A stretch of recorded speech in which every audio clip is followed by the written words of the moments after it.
les verbes irréguliers en anglais. La bête noire de tous ceux qui apprennent la langue, non? On a tous connu ça, ces listes interminables qu'on essaie de faire rentrer dans sa tête en se disant « Mais pourquoi? Ça n'a ni queue ni tête !» Et pourtant, et si je disais qu'il y a une logique cachée derrière tout ça, une sorte de code secret? C'est justement ce qu'on va décortiquer ensemble. Oui, c'est vraiment la grande question. Pourquoi est-ce qu'on dit « I go » mais au passé ça devient « I went » ? Rien à voir. Et « to sing » qui se transforme en « sang » puis « sang ». D'où ça sort? Eh bien, figurez-vous que ce n'est pas du tout le fruit du hasard. En fait, ça raconte une histoire, celle de l'évolution de la langue anglaise. Et c'est ça, la clé. Si on comprend cette histoire, on arrête de mémoriser bêtement et on commence à déduire.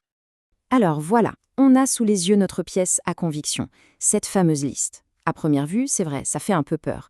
Mais l'idée, ce n'est surtout pas de l'apprendre ligne par ligne. Non, on va la traiter comme une sorte d'énigme à résoudre. Notre mission ? Trouver les motifs qui se répètent, les petites familles de verbes, bref, tous les indices qui sont là, cachés, mais juste sous notre nez. Allez, c'est parti, on se lance. Le premier grand groupe qu'on peut repérer, c'est sans doute le plus connu, celui de l'échange de voyelles. L'idée est toute simple en fait. Au lieu d'ajouter quelque chose à la fin du verbe pour marquer le temps, ici on change directement la voyelle à l'intérieur du mot. C'est le cœur même du verbe qui se transforme. Et dans cette grande famille, il y a une sorte de clan super facile à reconnaître. Le clan du IAU. Ça sonne presque comme une petite chanson, non? C'est simple. Le I, c'est pour le présent ou l'infinitif. Le A pour le passé simple. Et le U pour le participe passé. Une fois qu'on a ça en tête, tout un tas de verbes qui semblaient bizarres deviennent d'un coup logiques. Prenons to begin, par exemple. C'est l'exemple parfait. On le prend dans notre liste, et là, magie. On voit cette fameuse progression I-A-U en action. Begin, began, begun. C'est limpide. Ce n'est plus du hasard là, c'est un vrai système. Et attention, cette idée de changer la voyelle, ça ne s'arrête pas au IAU, loin de là. Il y a plein d'autres petites familles qui fonctionnent exactement sur le même principe, mais avec d'autres voyelles. Prenez break, broke, broken, ou encore choose, chose, chosen. On voit bien, le mécanisme est le même. C'est la voyelle qui fait tout le boulot pour indiquer le temps du verbe. Bon, on a vu les verbes qui changent de l'intérieur. Maintenant, passons à un autre groupe, ceux qui se ressemblent à la fin. C'est une autre grande famille, super facile à repérer elle aussi. Cette fois, l'indice n'est pas une voyelle qui change au milieu, mais une terminaison, un son qui revient tout le temps. Et là, ce qui est génial, c'est que c'est encore plus simple. Pourquoi? Parce que pour tous ces verbes, le passé simple et le participe passé sont identiques, 2 pour le prix d'un. Ils finissent tous avec ce son si particulier, ought ou ought. C'est vraiment un indice qu'on entend et ça aide énormément à les mettre tous dans le même panier. Si on retourne à notre liste, on peut y pêcher bring, buy ou encore catch. Et quand on les met les uns à côté des autres, ça saute aux yeux. Écoutez plutôt. Brought, brought, bought, bought, caught, caught. C'est ce son qui se répète qui fait que, presque sans effort, on les mémorise ensemble. Ok, donc on a vu ceux qui changent de voyelle et ceux qui ont la même rime. Il nous reste une troisième grande catégorie. Et là, on arrive au plus facile de tous, les paresseux. Ou les rebelles, si on préfère. Ce sont tout simplement les verbes qui ne changent pas. Jamais. Oui, c'est aussi simple que ça en a l'air. Pas de nouvelles formes à apprendre. Ni pour le passé, ni pour le participe passé. Rien. Franchement, pour celles et ceux qui apprennent l'anglais, c'est un vrai soulagement, un pur cadeau.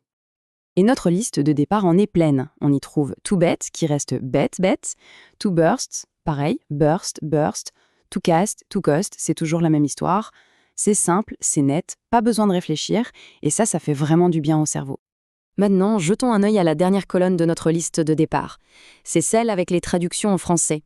Et c'est super intéressant parce que ça nous permet de faire une petite comparaison rapide entre les deux langues et de vraiment saisir pourquoi l'anglais a l'air si irrégulier justement. Parce que ça amène tout de suite une question, non? Est-ce que toutes les langues sont aussi bizarres avec leurs verbes? Le français, on le sait, a ses propres pièges, c'est clair. Mais est-ce que son système de conjugaison est aussi imprévisible que celui de l'anglais? Regardons un exemple concret tiré de notre fameuse liste. En anglais, bring devient brought. Le mot est complètement transformé, on reconnaît à peine la racine. Maintenant en français, apporter devient apporter. Le radical apport n'a pas bougé d'un poil. On a juste changé la fin. On voit bien que le système français, de ce point de vue-là en tout cas, est beaucoup, beaucoup plus régulier. Mais alors pourquoi une telle différence? La réponse, comme souvent, se trouve dans l'histoire. En fait, beaucoup de ces verbes irréguliers anglais sont des sortes de fossiles vivants de la langue. Ce sont des mots très, très vieux qui viennent du vieil anglais, des langues germaniques, et ils ont gardé leur vieille façon d'être conjugués, alors que tout le reste de la langue se simplifiait, notamment à cause de l'influence du français après 1066. C'est fascinant, non? Alors au final, qu'est-ce qu'on a fait? On est parti d'une liste qui avait l'air d'un gros bazar et on y a mis de l'ordre.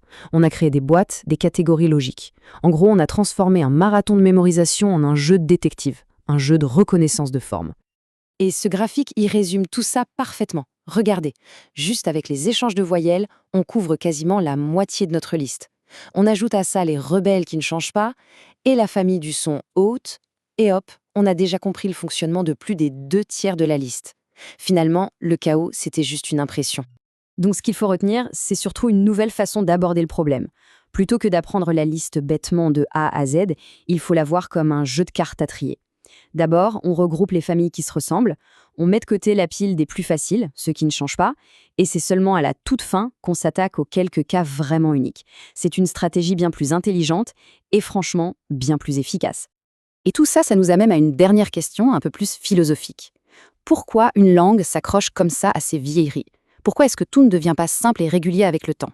Une des raisons, c'est que les verbes les plus utilisés, to be, to go, to have, sont tellement dits et répétés chaque jour qu'ils sont comme blindés contre le changement.